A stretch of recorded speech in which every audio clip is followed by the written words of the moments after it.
nation's National Assembly is strongly standing behind President Muhammadu Buhari in his quest to immediately bring an end to insurgency and banditry in the country. President Muhammadu Buhari this Sunday gave audience to the Senate President Ahmed Lawan, who briefed the President of the concern of the Senate on the state of security in the country and the need to do whatever it takes to improve the situation. State House correspondent Jide Onifade reports. And a president arrived in the official residence of President Muhammadu Buhari to deliver the message of other members of the National Assembly. Among issues at stake is the worrisome security challenges in the country. The immediate action being suggested by the Senate include increase in funding of the military to intensify the fight against insurgents and bandits. As Senate President Ahmed Lawan says, the present efforts of the military is not enough in protecting lives and property of Nigerians. And we believe that the Senate and indeed the National Assembly is positively disposed to receiving even supplementary budget purposely to address the fundamental needs of the security agencies of our country so that we are able to empower them, enable them to fight the Boko Haram in the northeast, banditry, and other security challenges across the country. So this is one. Secondly, we also believe that in the Senate, particularly, we believe that we need to provide more resources for recruitment by the security agencies.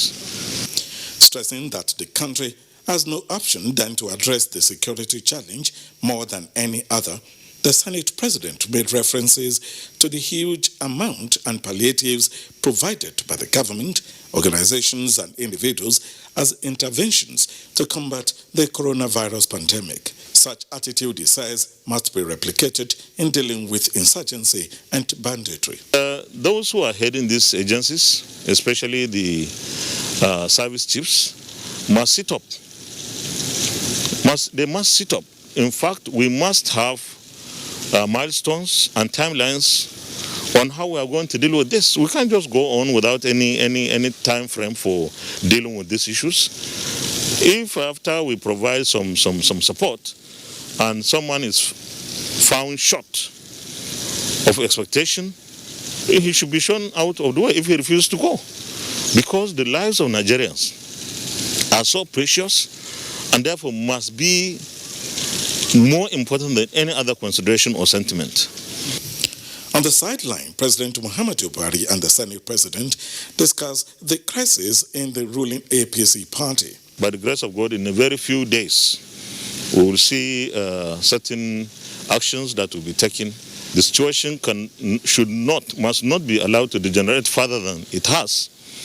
And I believe that we must go into our constitution, the constitution of our party, and see how we are to address this. But we must not allow the situation to continue as it is today. The meeting between the President and the Senate President lasts for about an hour. In the State House, Jide Onifade, NJ News. And on health, President Muhammadu Buhari congratulates Nigerians as the country becomes wild poliovirus free. He also appreciates partners, local and international, for their relentless efforts in ensuring the clean health bill. A statement signed by the Senior Special Assistant to the President on Media and Publicity, Garba Shehu, the President says this achievement is not only one of the great successes of his generation of Nigerians, but also a pride of his administration, which has been consistently investing in the health of Nigerians. The President notes that the polio-free status is a hard-won battle spanning over 3 decades and dedication by all stakeholders. And in the ancient city, Abu Market is one of the major markets in Benin metropolis, located in the King Square area, which is around the city center, has been gutted by fire. The incident reportedly started from the livestock section of the market just before midnight. Report says frantic efforts have been made by 4 fire service outfits, the Federal Fire Service, Army School of Supply, University of Benin, and Nigeria Air Force to prevent the fire from spreading to other parts of the market. An accident involving a petrol tanker And another truck laden with 33,000 natural gas on Kara Bridge along Lagos-Ibadan Expressway on Sunday has left in its wake 2 casualties, 4 articulated vehicles ravaged and 2 victims injured. Abolade Salami reports that traffic officials have condoned off the accident scene, causing untold hardship to road users. The fuel tankers laden with 33,000 litres of PMS and an articulated truck conveying natural gas were said to have rammed into each other as a result of poor visibility experienced during the early hours of Sunday. What Lagosians should have described as a Black Sunday was averted following the response of emergency responders who put out the fire from escalating. The articulated vehicle, the one carrying 33,000 PMS, they were reckless. They were competing with each other, and that is what led to the collision. But however, that's the preliminary report. We are going to do details report to ascertain the real cause. The injured were rescued by the community members around the area based on their eyewitness accounts. So they said they rescued them. One of them had his cloth torn. The bridge that serves dual purpose for vehicles plying in and out of Lagos to connect Ibadan and other southwestern states is on a total lockdown following the incident. We've been able to manage the traffic. The Lagos State Emergency Management Agency were on ground with their fire service, supported by the one from Ogun State. So you can see for yourself that the fire is already subdued and the traffic is flowing gradually. Whereas the fate of motorists and commuters coming in and moving out of the metropolis is now hanging in the balance. In Lagos, Abolade Salami, NTA News. In other news, the Nigerian Association of Resident Doctors, NARD, has directed members of the union to resume work on Monday, 22nd June. This follows the suspension of its indefinite strike during an extraordinary virtual meeting comprising National Executive Council officials. A statement signed by NARD President Dr. Aliyu Sukomba says the association resolved to suspend the lingering strike following intervention from the Nigeria Governors Forum, Speaker, House of Representatives, Government Representatives and other stakeholders to give more time to government to fulfill other outstanding demands. And staying with the doctors, the federal government has unveiled a number of incentives lined up for resident doctors in the country. Information and Culture Minister Lai Mohammed disclosed this at a media briefing in Abuja. Anthony Forson reports. Information and Culture Minister Lai Mohammed explained that it is pertinent to note that issues raised by the resident doctors while issuing their ultimatum have received or are receiving full attention, ranging from personal protective equipment and implementation residency training program. The sum of 4 billion naira has been provided with the backing of the National Assembly, while the Federal Ministry of Health is interfacing with the Salaries, Income and Wages Commission to build a template that will fit into the 2021 budget. This is a responsible government, and it has acted responsibly to avert this needless strike. Many options are open to the federal government in tackling the strike, yet it has chosen negotiation over confrontation, as you can see in the efforts we've made so far to meet the demands of the association. The federal government has also paid the sum of 9 billion naira as premium for group life insurance to all health workers and an additional 4.6 billion naira as special hazard allowance. There is also 50% consolidated basic salary for doctors working within COVID-19 facility and 40% for doctors working in non-COVID-19 facility.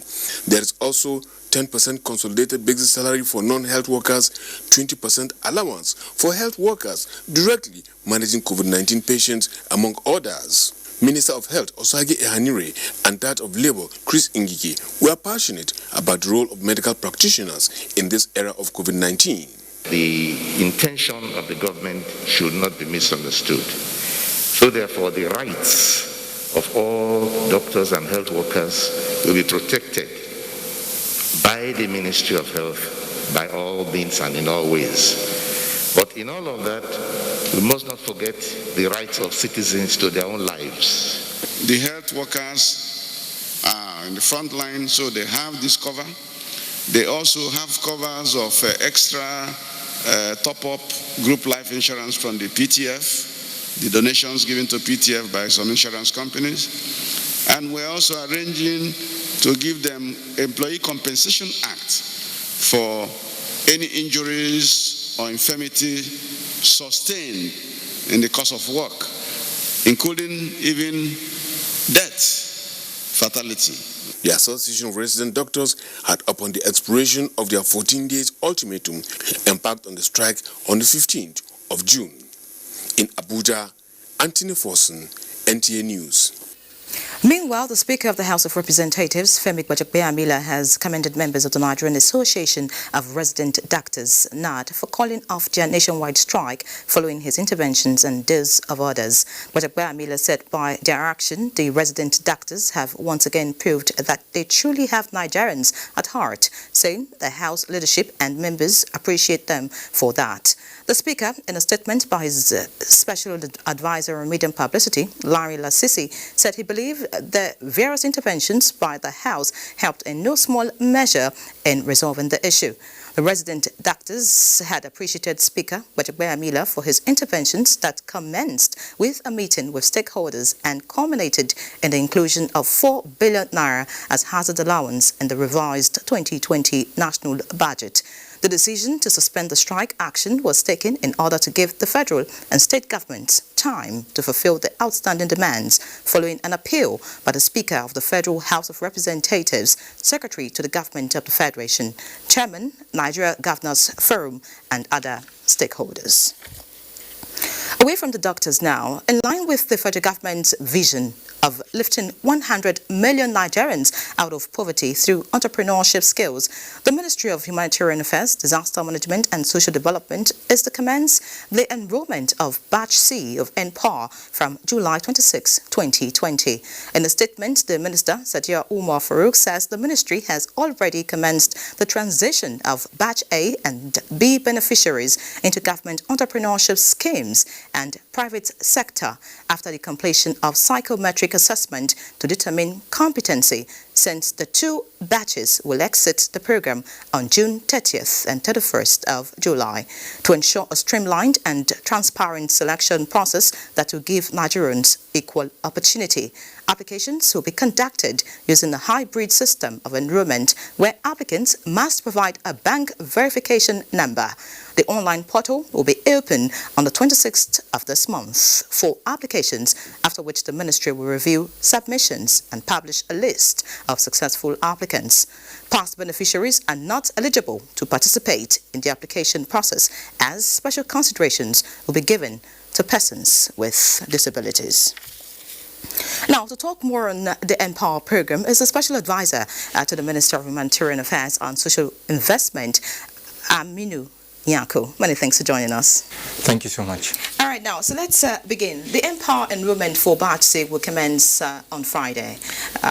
Who qualifies to be part of the program? And then what happens to the members of the Batch A and B that will be disengaged? Thank you so much for having me on here. Yes, the Empower portal will open on June 26th on Friday. It's eligible to all Nigerians to apply. Previous batches were focused on the graduate class. However, we're opening it up to all Nigerians right now. The MBS says there are about 40 million Nigerian youth that are unemployed, of which the NPAR program has catered to 500,000 in 4 years. We believe that's just 1%, and there are a lot of Nigerian youth that are willing and are able and are seeking the opportunity to participate within the programs. The portal will be open. It is empower.gov.ng, and as stated earlier, it's a hybrid model that seeks to cater to a large demographic of Nigerian youth. The age range, as always, is between the ages of 18 and 35, and the portal will be open noon, June 26th. Okay, beautiful. Talking about those to be disengaged now, that's Batch A and Batch B. Yeah. We hear that some are complaining that they've not been paid their April and May stipends. What's happening? Yes, the ministry is aware. that some beneficiaries have not received their stipends. The 2020 budget kicked in March, and we had to transition to the GIFMIS platform, which is the Government Information and Financial Management Information System. During that transition, some records of beneficiaries was rejected, and currently we're within the process of reconciling those records, and payments will be made to the beneficiaries. I think it's important to note that the ministry doesn't hold the beneficiary funds, is within the TSA account. So once the reconciliation is completed, beneficiaries will receive their stipends as stated. Okay, so they should be at peace. All right. Okay, fine. Talking about those to be disengaged, we hear that they will be incorporated into a particular government empowerment program. What does that entail? The ministry has designed a transition plan that seeks to place the batch A and B beneficiaries of the Empower into other opportunities, be it government programs, other government programs, and private sector opportunities. We do understand that they've been on the program now for a minimum of 24 months across both batches, and we understand that they are extremely committed to the program. However, like I stated earlier, we need to open up the Empower program to more beneficiaries, for them to be able to benefit from the laudable program of Mr. President Muhammadu Buhari. The transition would seek to leverage some of the success stories that have been identified currently within the Empower program. A lot of beneficiaries have created jobs, have private sector engagements. There's Mojisola in Ogun State that has a fishery that came out of her engagement from okay, so you intend to move those in batch A and batch B to such programs? To such programs so that they can also benefit. All right, beautiful. But, whenever Empower is mentioned, so many controversies, hiccups, and, someone has something negative to say about the program. Why is that? Well, it's not necessarily negative. This is a very large government intervention program to the youth population, and we have a lot of energy. So albeit to say there will be communication gap when you're discussing or trying to communicate to 500,000 beneficiaries at a time, and there will be some implementation challenges. However, the benefits to the program and the country at large is undeniable, and we believe that the batch C would take all the lessons learned in terms of how the program is being implemented, and it will be improved on within the batch C. Okay, talking about improvement now, we understand that some of the past beneficiaries, talking about batch A and batch B, that some had other, jobs or were collecting salaries from other places and then still a part of the Empower program and still are benefiting. How do you intend to solve that problem? First and foremost, is it true? We've heard these rumors, and the ministry has already put in place mechanisms to be able to check that this does not occur within the new enrollment of batch C moving forward. All right. Thank you so much, Aminu Yanko, for joining us. Thank you so much. And of course, wishing you success in the batch C Thank you so program. much. Appreciate it. All right, you're watching Panorama live on the network service of the NTA. The news continues in a bit. Do stay.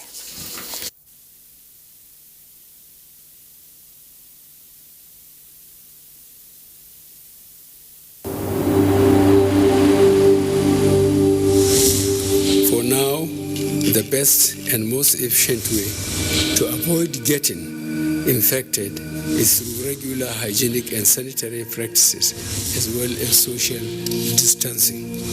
As individuals, we remain the greatest weapon to fight this pandemic.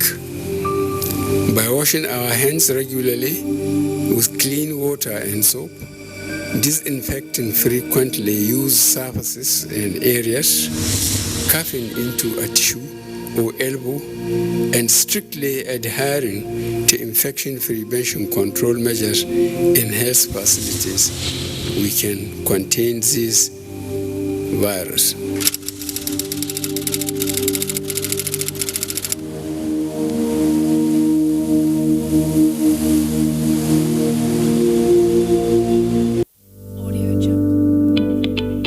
coronavirus is real.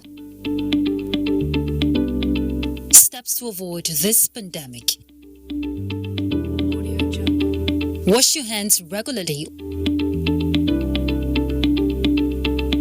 or sanitize your hands. Keep social and physical distancing. Avoid crowded places. Stay at home unless absolutely necessary. Don't touch your eyes, nose, or mouth if your hands are not clean. Avoid the spread of coronavirus. Coronavirus is real.